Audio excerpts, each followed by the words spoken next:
Empezamos la clase número 28 que estamos estudiando el día de hoy, Apocalipsis capítulo 13. Vamos a enfocarnos en los primeros 10 versículos del Apocalipsis capítulo 13.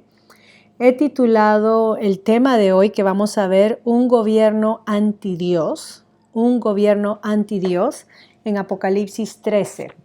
Ahora, a modo grosso para poder entender el contexto de este capítulo, yo les pido que por favor lean todo el capítulo varias veces de Apocalipsis capítulo 13.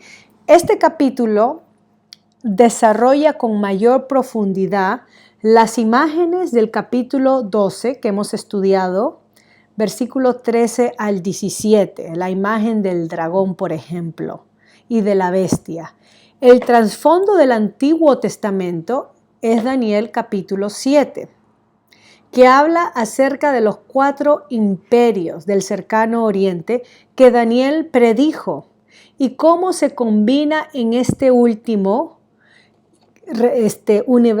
universalizando el reino final del periodo de un gobierno antidios o hostil a Dios.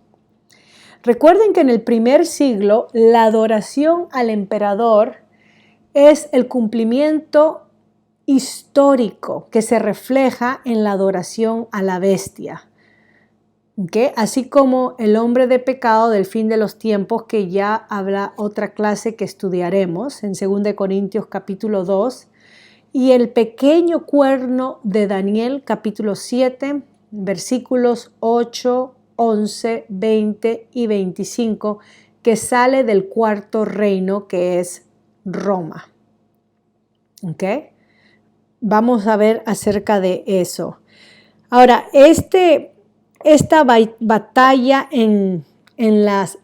que se originó en el cielo, donde el diablo perdió su lugar de acusar a los creyentes, dice que él viene con gran ira a la tierra. Esto está basado en Daniel capítulo 7 al 12. Son estos capítulos, Daniel 7, 8, 9, 10, 11 y 12. Por favor, léanlo detenidamente en su tiempo devocional.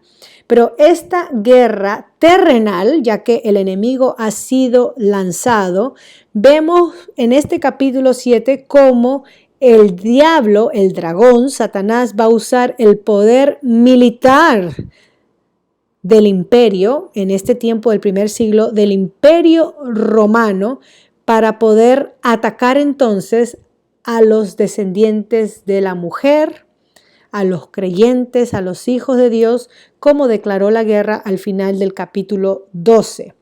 Va a usar a un personaje, a un hombre, que vamos a ver la próxima semana. Se nos da el número 666, entonces usa la bestia, poder militar, va a usar poder económico o la maquinaria económica para poder combatir y aniquilar a los hijos de Dios.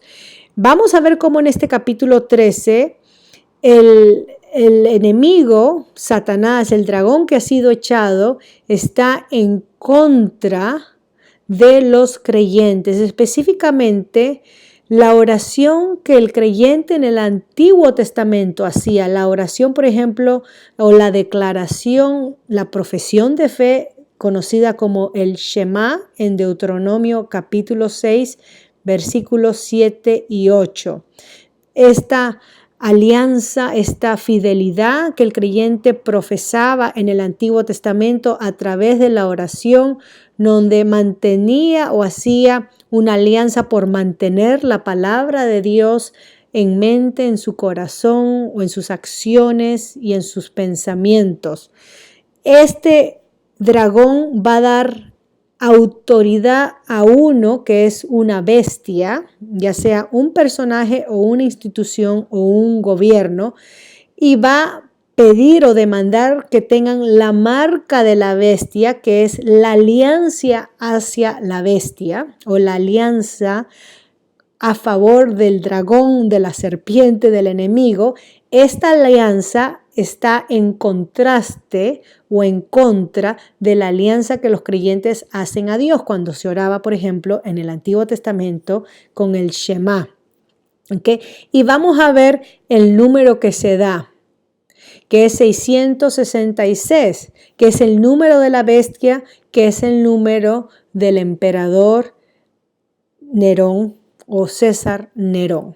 ¿Okay? Entonces, en el libro de Daniel, capítulo 7, ustedes leen sobre el sueño y la visión que tiene Daniel de 4 imperios que se iban a levantar, y la manera como se describe cada uno de estos imperios es usando la imagen de una bestia, león, oso, leopardo, tan rápidos que tienen alas de águilas para devorar y consumir y destruir todo lo que tenían que hacer. ¿Okay? Vemos que estas bestias que se describen equivale al imperio de los babilónicos, al imperio de los persas o medo-persas, al imperio de los griegos y después culminando con Roma como la última de estas bestias. Esto es parte de las 7 señales que estamos viendo del contexto capítulo 12 al 14. ¿Okay? Entonces, en el 12 hemos visto la batalla cósmica y cómo aquellos que siguen a nuestro Señor Jesucristo o son testigos mártires de Él, conquistan al dragón a través de la sangre del cordero. Esto es importante. En este capítulo 13 vamos a ver la batalla en la tierra, cómo el dragón usa del poder militar y económico para poder entonces aplastar a los que profesan lealtad a Dios y a su Cristo. ¿Okay? Y así vamos a apuntar al capítulo 14, en donde se nos va a revelar la imagen, el símbolo del ejército del Cordero. Este eterno evangelio que lleva como emblema, como bandera, el ejército del Cordero en la descripción de una nueva Jerusalén, otra imagen que se nos da. Pero antes de ir ahí, veamos entonces brevemente los primeros 10 versículos. Estoy usando la Biblia Reina Valera. A veces uso la Biblia Nueva Internacional. Me gusta leer de varias versiones para ayudarme a mí misma a entender un poquito mejor la manera como se interpreta, y cuando tengo alguna dificultad voy y busco palabras específicas y entendiendo el contexto del libro y de la carta para ayudarme a traer un poco de luz a entender, ¿no?, de lo que estamos hablando y estudiando. Ok, entonces cuando hablamos de un gobierno humano, que es uno de los medios que el dragón va a usar, este gobierno humano en el capítulo 13 es descrita como una bestia, y obviamente cada gobierno humano tiene representantes en autoridad. En caso de Roma era el emperador, su representante.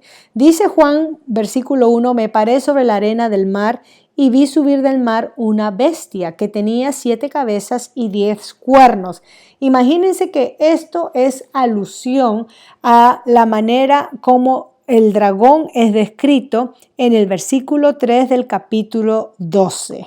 ¿Okay? Ya hemos visto que 10 cuernos habla de poder y 7 cabezas, una forma monstruosa y horripilante de entender, habla de del papel de autoridad que va a desempeñar, un papel completo de autoridad.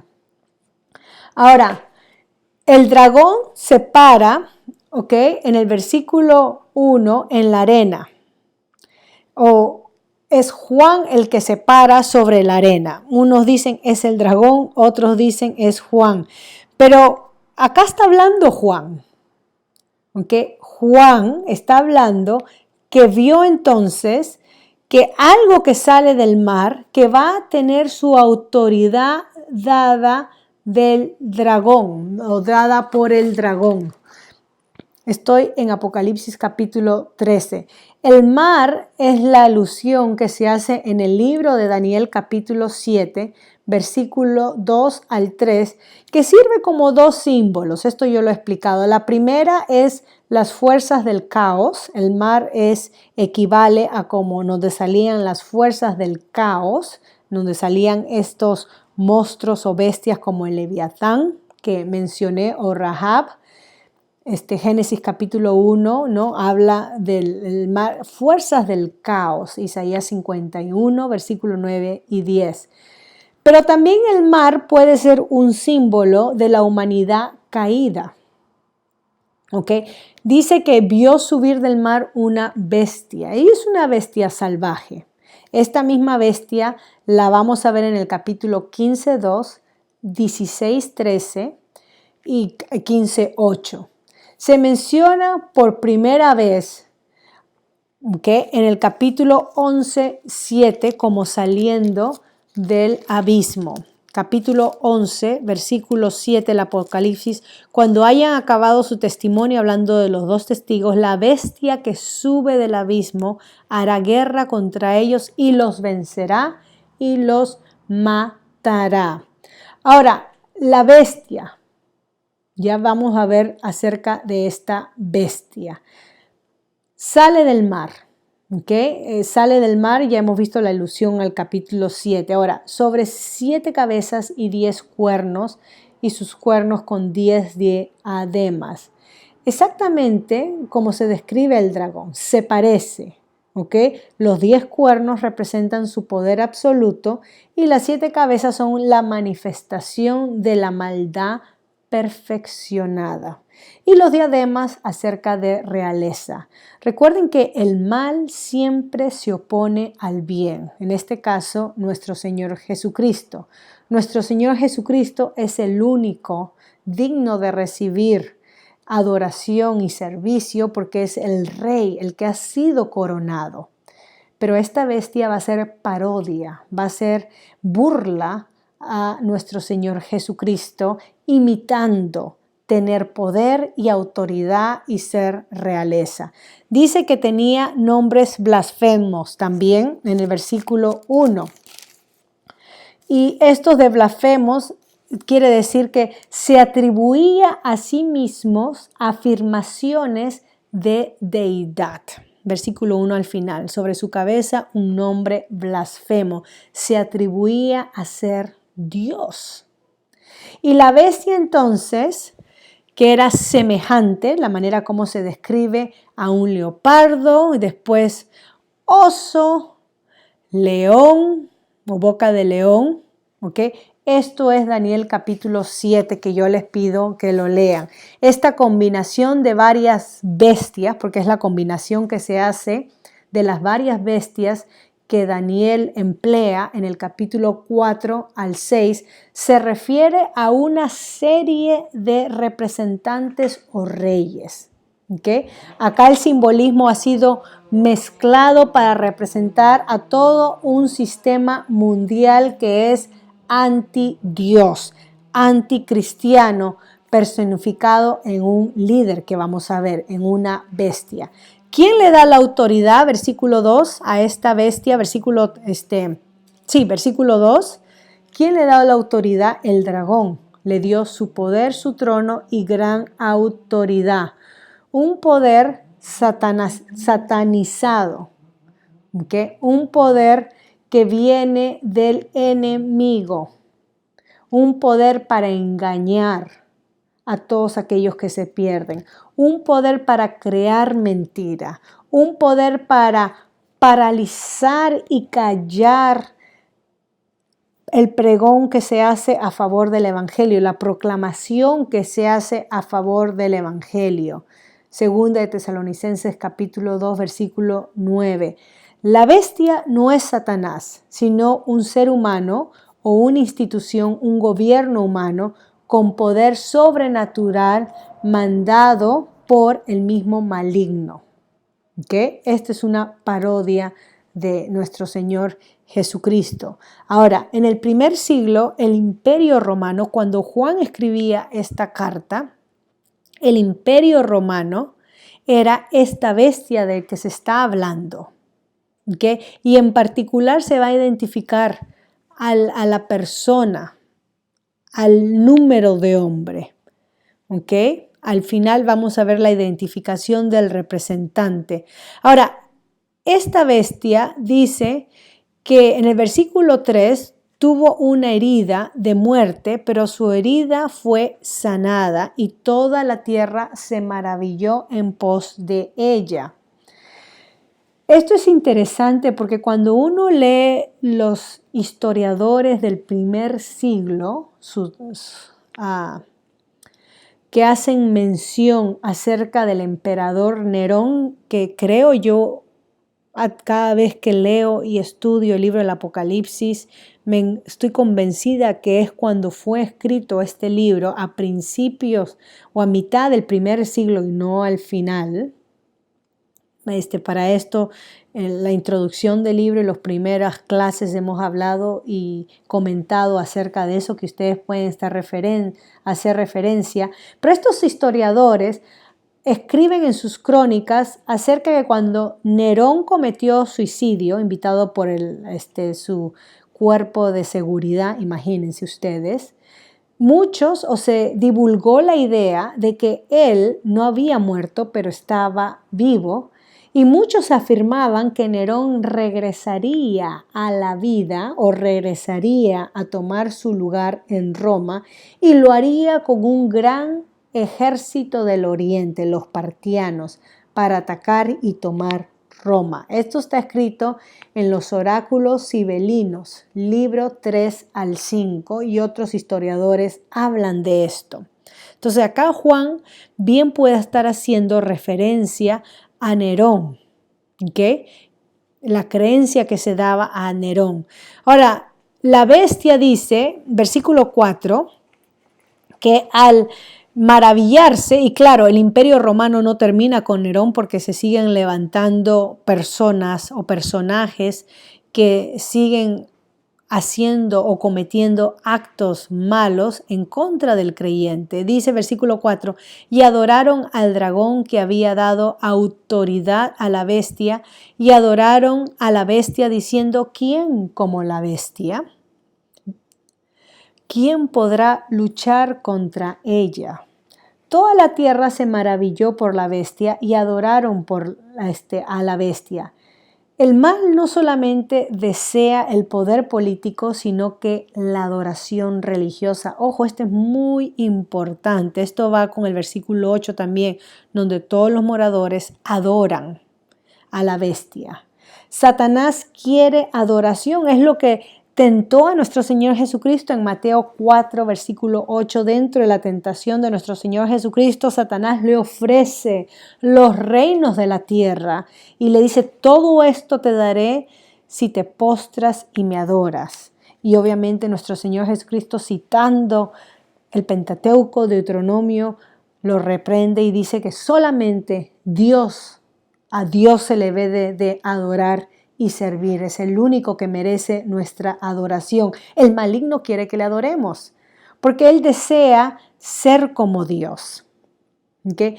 Esto implícitamente está relacionado también con la mentira de la serpiente que le susurró en el oído de la conciencia a Eva en Génesis 3:5. Satanás quiere nuestra lealtad y devoción. Satanás, el enemigo, quiere que dejemos de ser leales a Dios. Y este cántico de quién contra la bestia es una parodia para el título de Dios que aparece en Éxodo 15:11 y en los Salmos, como Salmo 35:10, 113:4. ¿Okay? Recuerden que el Cordero recibe la adoración en el capítulo 5 y ahora la bestia acá hace una imitación, una parodia, una mofa, una burla a la adoración que se le da al Cordero. ¿Okay? En todo esto, los verbos, la manera como se nos describe, versículo 5, se le dio boca o se le dio poder y su trono, versículo 2.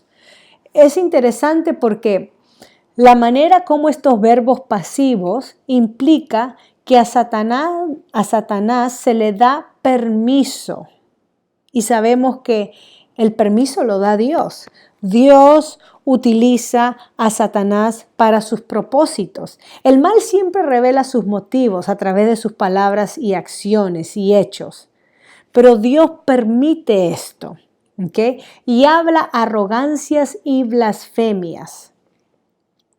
La bestia no solamente recibe adoración, versículo 5, pero habla blasfemias, que es en contra de Dios.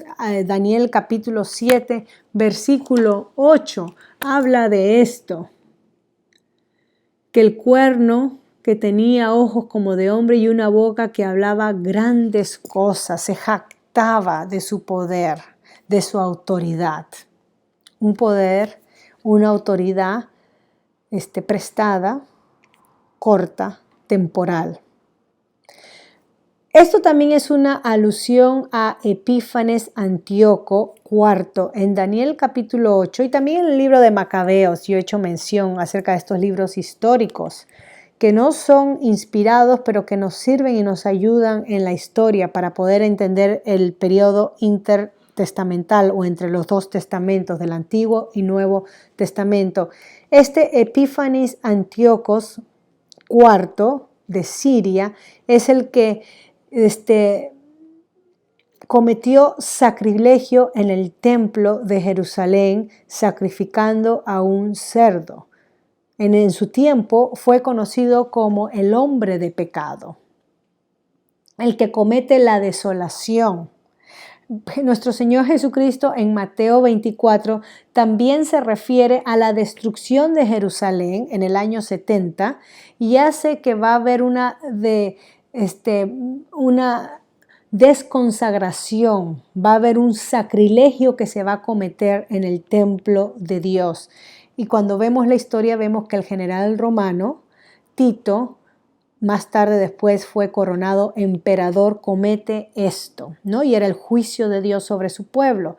Mateo capítulo 24 habla acerca de esto. Pero acá vemos la manera como el enfoque histórico nos ayuda a entender los símbolos. ¿Okay? Entonces, si en Daniel capítulo 8 se refiere a Epifanio Antíoco IV del periodo del Antiguo Testamento, en Mateo 24 se hace la relación a la destrucción de Jerusalén fechada en tiempos de Tito, el emperador. Ahora, acá en el Apocalipsis, que fue escrito antes de la destrucción del templo, apuntaba a esa destrucción de Jerusalén y también en un sentido nos da una relación de la actividad de cómo se comporta el gobierno que es hostil a la palabra de Dios. Habla blasfemias, se burla de Dios, clama adoración, clama lealtad. ¿Okay? Sigamos entonces. Versículo 7. Esto corrobora con lo que hemos estudiado en el capítulo 12, versículo 17 al final, y se le permitió hacer guerra contra los santos y vencerlos. Recuerden que los santos, los creyentes, los que tienen el testimonio de nuestro Señor Jesucristo, vencen a través de la muerte, como nuestro Señor Jesucristo, el Cordero, en Apocalipsis 5, ha vencido. Que ha vencido, versículo 6 del capítulo 5 de Apocalipsis. Y miré y vi en medio del trono y de los 4 seres vivientes y en medio de los ancianos estaba en pie un cordero como inmolado que tenía 7 cuernos y 7 ojos, los cuales son los 7 espíritus de Dios enviados por toda la tierra. Y vino y tomó el libro de la mano derecha que estaba sentado en el trono. Y cuando hubo tomado el libro, los 4 seres vivientes y los 24 ancianos se postraron delante del cordero. Todos tenían arpas y copas de oro llenas de incienso, que son las oraciones de los santos, y cantaban un nuevo cántico diciendo: digno eres de tomar el libro y de abrir sus sellos, porque tú fuiste inmolado y con tu sangre nos has redimido para Dios de todo linaje y lengua, pueblo y nación. Con su sangre vertida a favor nuestro nos compró y venció. Y así los creyentes, siguiendo el ejemplo de su Señor, vencen a través del derramamiento de su sangre. Se le da permiso hacer guerra contra los santos y vencerla. Nuevamente es Dios que permite, porque Dios está en control de la historia, Él es soberano. ¿Okay? Daniel capítulo 12 también hay una referencia a la guerra en contra de sus santos, pero indica que el pueblo de Dios prevalecerá. Habrá momentos en que pareciera que el enemigo está ganando, ha salido victorioso, como en ese momento en el Calvario. Pero el Apocalipsis y Daniel enseñan que al final los que vencen son los hijos de Dios. Fíjense cómo el pueblo de Dios está protegido por Dios. Está protegido por Dios aún si son eliminados, muertos por la bestia. Dios permite una aparente victoria del mal para así revelar su verdadera naturaleza e intención de la bestia, que es mal, que es mal. ¿Okay? Todos los moradores de la tierra, ya voy terminando, los que no están escritos en el libro de vida del Cordero, adoraron a la bestia. Lealtad a la bestia, lealtad a este gobierno hostil contra Dios, contra su Cristo. La palabra se repite acá en el Apocalipsis para dirigirse o referirse a los incrédulos, estos moradores de la tierra, desde el capítulo 3:10, 6:10, 8:13, 11:10, 13:8, versículo 12, versículo 14 y capítulo 17:8. Dice, cuyos nombres no están escritos en el libro de la vida del Cordero. Esto nos habla sobre la actividad redentora de Dios que ocurrió desde antes de la creación del mundo, Efesios capítulo 1, y que en Cristo los creyentes están seguros. El mal solamente está limitado por un Dios soberano, un corto plazo de tiempo. Por un pequeño tiempo la cosa se puede ver muy mal, color de hormiga, pero debemos de considerar el acto redentor de Dios a largo plazo. ¿Okay? Esto es muy importante. El libro de la vida contiene los nombres de quienes personalmente conocen a Dios y que han recibido a Cristo. ¿Okay? A través del Antiguo y Nuevo Testamento hay referencias. Apocalipsis hace referencias. Filipenses 4:31, Hebreos 12:33. También tenemos el otro libro que habla de las obras de la humanidad, que recopila la actividad humana, sea positiva y negativa, y será juzgada. Obviamente, el libro de la vida es una metáfora que describe muy adecuadamente la habilidad de Dios para conocer a los que son de Él y exigir entonces rendición de cuentas a los que lo han rechazado, tal como nos habla Gálatas 6:7. Termino con esta advertencia del versículo 9 del capítulo 13 Apocalipsis. Si alguno tiene oído, oiga. El tema se repite en las cartas a las 7 iglesias, capítulo 2:7, versículo 17, capítulo 3:6, versículo 13 y versículo 22.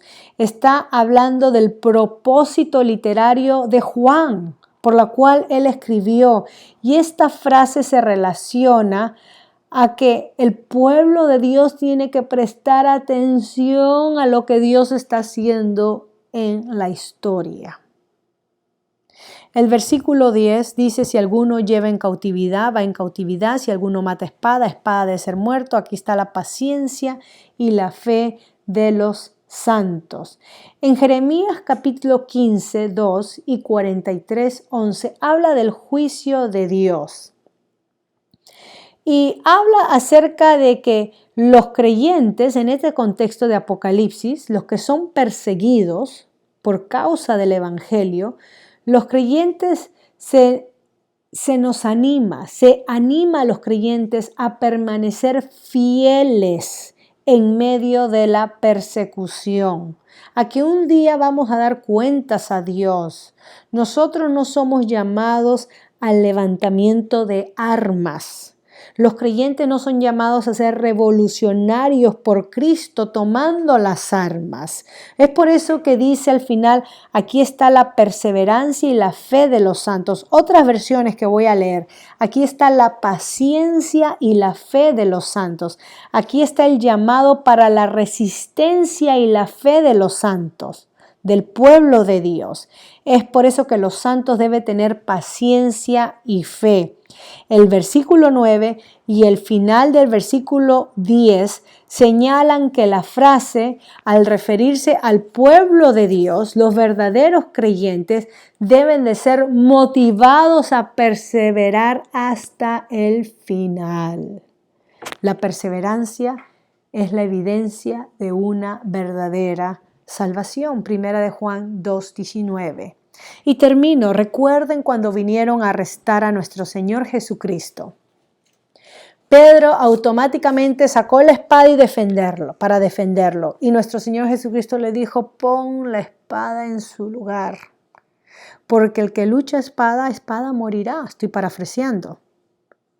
Nuevamente, los creyentes somos llamados a mantenernos firmes en la esperanza viva de nuestro Dios, de su palabra, de su evangelio, porque vamos a experimentar hostilidad, persecución a través de instituciones, autoridades, gobiernos que se levantan, declarando lealtad a sí mismos, queriendo recibir adoración y servicio que solamente Dios es digno de recibir.